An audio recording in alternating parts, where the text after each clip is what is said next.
ಬಹಳ ಪ್ರಮುಖವಾಗಿ ಮಾನ್ಯ ಮುಖ್ಯಮಂತ್ರಿಗಳು ಸಿದ್ದರಾಮಯ್ಯ ಸಾಹೇಬರು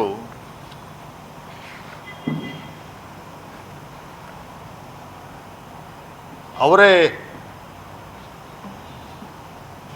ಯೋಚನೆ ಮಾಡಿ ನೋಡಿದ್ರೆ ಇಂಥವ್ರಿಗೂ ಮಾಡಿರುವಂಥ ಬಡ್ಜೆಟ್ ಮಂಡನೆ ಮಾಡಿರುವಂಥದ್ರಲ್ಲಿ 17ನೇ ಬಡ್ಜೆಟ್ಟು ಬಹಳ ತೃಪ್ತಿ ತಂದಿರುವಂಥ ಒಂದು ಬಡ್ಜೆಟ್ಟು ಅಂತ ಸಾಹೇಬರೇ ನಿನ್ನೆ ದಿವಸ ಮಾಧ್ಯಮಗೋಷ್ಠಿಯಲ್ಲಿ ಹೇಳಿದ್ದಾರೆ. ಈ ಬಡ್ಜೆಟ್ಟು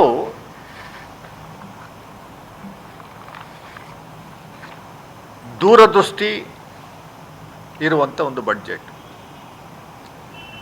ಎಲ್ಲ ಜನರ ಅಭಿವೃದ್ಧಿ ಹೊಂದುವಂಥ ಒಂದು ಬಡ್ಜೆಟ್, ಸಾಮಾಜಿಕ ನ್ಯಾಯವುಳ್ಳವಂಥ ಒಂದು ಬಡ್ಜೆಟ್, ಯುವಕರಿಗೆ, ಮಹಿಳೆಯರಿಗೆ, ರೈತರಿಗೆ, ದೀನ ದಲಿತರಿಗೆ ನೀಡಿರುವಂಥ ಒಂದು ಬಡ್ಜೆಟ್.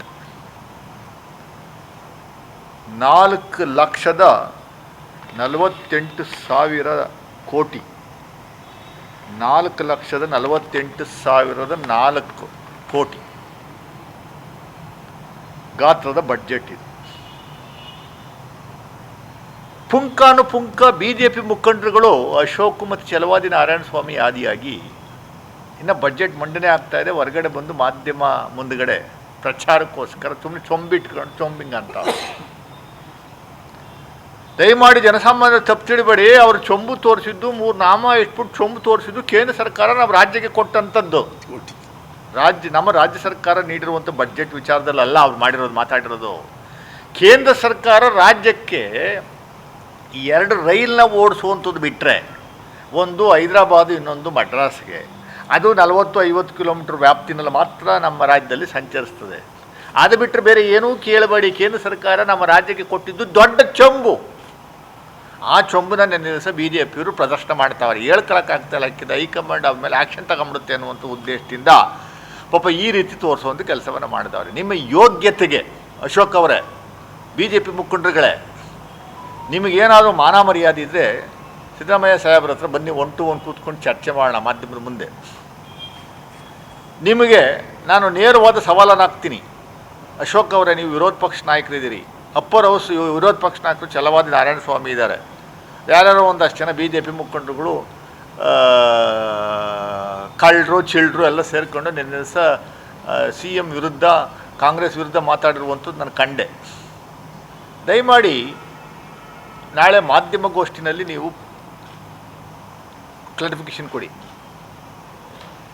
GDP ಅಂದರೆ ಏನು, ರಾಜ್ಯದ ಒಟ್ಟಾರೆ GDP ಎಷ್ಟು, ಕೇಂದ್ರದ GDP ಎಷ್ಟು, ಬೆಳವಣಿಗೆಯ GDP ಎಷ್ಟು, ಫಿಸ್ಕಲ್ ಡೆಫಿಸಿಟ್ ಅಂದರೆ ಏನು, ರಾಜ್ಯದಲ್ಲಿ ಯಾವ ಸರ್ಕಾರ ಇದ್ದಾಗ ಎಷ್ಟೆಷ್ಟು ಸಾಲ ಮಾಡಿದ್ದಾರೆ, ಆ ಸಾಲ ಎಲ್ಲ ಯಾರ್ಯಾರ ಮನೆಗೆ ಹೋಗಿದೆ, ಜನಗಳಿಗೆ ಹೋಗಿದೆಯಾ ಅನ್ನುವಂಥದ್ದು ಒಂದಷ್ಟು ದಯಮಾಡಿ ನೀವೇ ಮಾಹಿತಿಯನ್ನು ಕೊಡಿ. ಇದನ್ನು ನಾನು ಕೇಳ್ತಾ ಇರುವಂಥದ್ದು ಪ್ರಶ್ನೆ ಥರ ತಗೊಳ್ಳಿ. ನಿಮಗೇನಾದರೂ 1% ಆ ಎಕಾನಮಿ ಬಗ್ಗೆ, ಫೈನಾನ್ಸ್ ಬಗ್ಗೆ, ಬಡ್ಜೆಟ್ ಬಗ್ಗೆ, ಫೈನಾನ್ಷಿಯಲ್ ಡಿಸಿಪ್ಲಿನ್ ಬಗ್ಗೆ ಎಲ್ಲಾದರೂ ಒಂದು ಸಾರಿ ಅದು ನೀವು ಅಟ್ಲೀಸ್ಟ್ ಓದ್ಕೊಂಬರುವಂಥ ಕೆಲಸವನ್ನಾದರೂ ಮಾಡಿದ್ದೀರಾ ನೀವು? ಸಿದ್ದರಾಮಯ್ಯನವ್ರನ್ನ ಕಂಪೇರ್ ಮಾಡೋಕ್ಕಾಗ್ತದೆ ನಿಮಗೆ, ನಿಮ್ಮ ಯೋಗ್ಯತೆಗೆ? ಒಂದೇ ಒಂದು ಟೆಕ್ನಿಕಲ್ ಪಾಯಿಂಟಲ್ಲಿ ಹೊಡೆದಾಕ್ಬಿಡ್ತಾರೆ.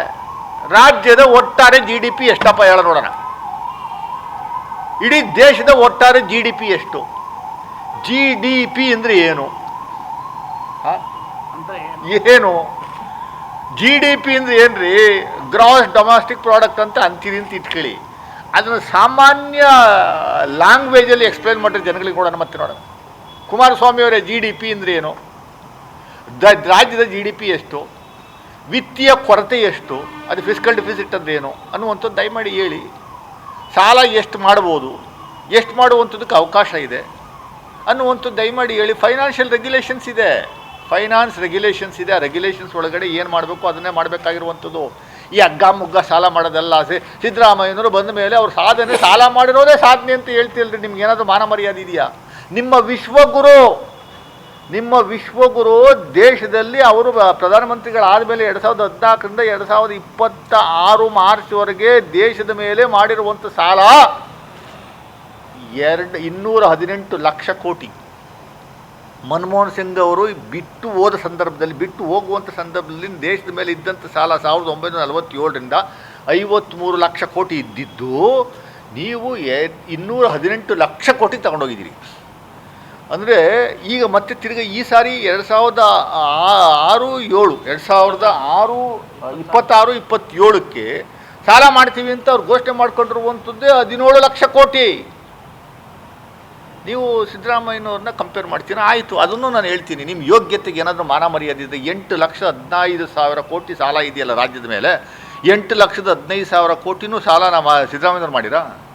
ಯಾರ್ಯಾರು ಯಾವ ಟೈಮಲ್ಲಿ ಎಷ್ಟು ಸಾಲ ಮಾಡಿದ್ದಾರೆ ಅನ್ನುವಂಥದ್ದು ನಾನು ಹೇಳ್ತೀನಿ ನೋಡಿ. ದಯಮಾಡಿ ಬನ್ನಿ, ನೀವು ಕೂತ್ಕೊಳ್ಳೋಣ, ನಾವು ಡಿಸ್ಕಷನ್ ಮಾಡೋಣ. ಆ್ಯಸ್ ಆನ್ ಟುಡೇ ಮಾರ್ಚ್ 2026 ಮಾರ್ಚ್ವರೆಗೂ ನಮ್ಮ ರಾಜ್ಯದ ಮೇಲೆ ಇರುವಂಥ ಸಾಲ 8,15,000 ಕೋಟಿ. 8,15,000 ಕೋಟಿ. 2023 ಮಾರ್ಚ್ವರೆಗೂ ಇದ್ದಂಥ ಸಾಲ 5.35 ಲಕ್ಷ ಕೋಟಿ. 2023ರಿಂದ 2026 ಮಾರ್ಚ್ವರೆಗೆ 3 ವರ್ಷದ ಪೀರಿಯಡಲ್ಲಿ ಸಿದ್ದರಾಮಯ್ಯನವರು ಸರ್ಕಾರ ಮಾಡಿರುವಂಥ ಸಾಲ 2,85,000 ಕೋಟಿ. 2,85,000 ಕೋಟಿ. ಬಿ ಜೆ ಪಿಯವರಿದ್ರಲ್ಲ 4 ವರ್ಷದಲ್ಲಿ 2019ರಿಂದ 2023ವರೆಗೂ ಮಾಡಿದ್ದಂಥ ಸಾಲ 3 ಲಕ್ಷ ಕೋಟಿ. ಬರೀ 4 ವರ್ಷದಲ್ಲಿ ಬೊಮ್ಮಾಯಿ, ಯಡಿಯೂರಪ್ಪ ಸೇರಿ ಮಾಡಿದ್ದಂಥ ಸಾಲ ಬರೀ 4 ವರ್ಷದಲ್ಲಿ 3 ಲಕ್ಷ ಕೋಟಿ. 2013ರಲ್ಲಿದ್ದಂಥ ಸಾಲ ಇಡೀ ದೇಶದ ಮೇಲೆ ರಾಜ್ಯದ ಮೇಲೆ 2013ರಲ್ಲಿದ್ದಂಥ ಸಾಲ 1.2 ಲಕ್ಷ ಕೋಟಿ. ಇದು ಅಂಕಿಅಂಶ. ಸಿದ್ದರಾಮಯ್ಯನವರು ಒಬ್ಬರೇ ಮಾಡಿದ್ರಾ? ಸಿದ್ದರಾಮಯ್ಯವರು ಸಾಲ ಮಾಡಿಬಿಟ್ಟು ಮನೆ ತಗೊಂಡೋದ್ರ? ಸಾಲ ಮಾಡುವಂಥದಕ್ಕೆ ಇಲ್ಲಿ ಮಿತಿ ಇದೆ, ಫೈನಾನ್ಷಿಯಲ್ ರೆಗ್ಯುಲೇಷನ್ಸ್ ಇದೆ, ಫೈನಾನ್ಷಿಯಲ್ ಬಾಂಡಿಂಗ್ ಇದೆ. ಎಷ್ಟುವರೆಗೂ ಸಾಲ ಮಾಡ್ಬೋದು? ಟೋಟಲ್ ಬಡ್ಜೆಟ್ ಗಾತ್ರ ಏನಿದೆ ಅದರಲ್ಲಿ 25%ವರೆಗೂ ಸಾಲ ಮಾಡ್ಬೋದು. 4,48,000 ಕೋಟಿ. ಅದರಲ್ಲಿ 25% ಅಂದರೆ ಈಗ ಇವರು ಸಾಲ ಮಾಡಿರುವಂಥದ್ದು, ಸಾಹೇಬರು ಸಾಲ ಮಾಡಿರುವಂಥದ್ದು ಈ ಸರಿ 2026-27ಕ್ಕೆ ಸಾಲ ಮಾಡಬೇಕು ಅನ್ನುವಂಥದ್ದು ಇರುವಂಥದ್ದು 1,32,000 ಕೋಟಿ. 1,30,000, ದಟ್ ಈಸ್ ವಿತಿನ್ 25%, ಅಂದರೆ 24.94% ಬರುತ್ತೆ. 25% ಒಳಗಡೆ ಇದೆ. ವಿತ್ತೀಯ ಕೊರತೆ, ಫಿಸ್ಕಲ್ ಡಿಫಿಸಿಟ್, ರಾಜ್ಯದ ಫಿಸ್ಕಲ್ ಡಿಫಿಸಿಟ್ ಈಸ್ ಓನ್ಲಿ 2.95. ಏನು ಫಿಸ್ಕಲ್ ಡಿಫಿಸಿಟ್ ಅಂದರೆ ಟೋಟಲ್ ಇನ್ಕಮ್ಮು ಮೇಲೆ ಟೋಟಲ್ ಎಕ್ಸ್ಪೆಂಡಿಚರು. ನನ್ನ ಇನ್ಕಮ್ಮು 100 ರೂಪಾಯಿ, ನನ್ನ ಎಕ್ಸ್ಪೆಂಡಿಚರು 110 ರೂಪಾಯಿ, ಡಿಫ್ರೆನ್ಸ್ 10 ರೂಪಾಯಿ. ಆ 10 ರೂಪಾಯಿ ಅನ್ನುವಂಥದ್ದೇ ಫಿಸ್ಕಲ್ ಡಿಫಿಸಿಟ್ ಅಂತ ಕರಿತೀವಿ. Fiscal deficit is only 10 rupees. So ನಾವು ನಮ್ಮ ವ್ಯಾಪ್ತಿನಲ್ಲಿ ಬರುವಂಥದ್ದು 2.95 ಅಂದರೆ ಒಟ್ಟಾರೆ ಸಾಲದ ಹೊರತುಪಡಿಸಿ 4,48,000 ಕೋಟಿನಲ್ಲಿ ವಿವಿಧ ಇನ್ಕಮ್ಗೆ ಬರುವಂಥದ್ದು ರಾಜ್ಯಕ್ಕೆ 3,15,000 ಕೋಟಿ. 3,15,000 ಕೋಟಿಗೆ 2.95% ಫಿಸ್ಕಲ್ ಡಿಫಿಸಿಟ್ ಅಂದರೆ 10,000 ಕೋಟಿ, 9,500 ಕೋಟಿ ಅಷ್ಟೇ ಡಿಫಿಸಿಟ್ಟು.